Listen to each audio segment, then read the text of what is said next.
I just wanted to do a review of my Harbor Frieght solar panel setup and what you can run on it.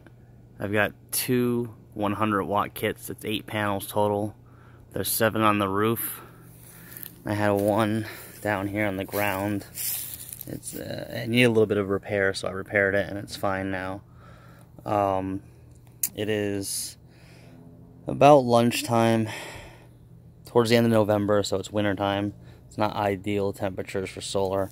Well, let's go inside and see what you can run. I've got it set up on 3 scrap batteries that I had just sitting around in my shop. See, they're all mismatched between gel and AGM and regular lead acid. Let's see what we can run.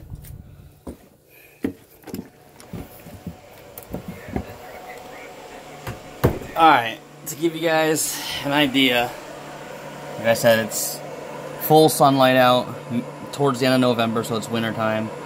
See the voltage fluctuating and jumping. I'm maintaining 12.24 volts, which isn't bad.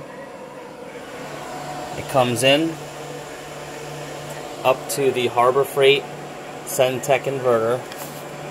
It's not the best inverter out there, but I wanted to show with all Harbor Frieght products. We're running 50% power, which means it's drawing 1,000 continuous watts. Have it coming through 2 Harbor Frieght charge controllers. And as you can see, I've got a VCR, a television. There's even a Roku player hooked to it. That's how I'm watching TV down here wirelessly. Also, I've got a 1,000-watt, actually I think it's 1,500-watt heater out here. I got it on low, so it's running about 800 watts. That light is not blinking. It's an LED. It's just showing it in the video.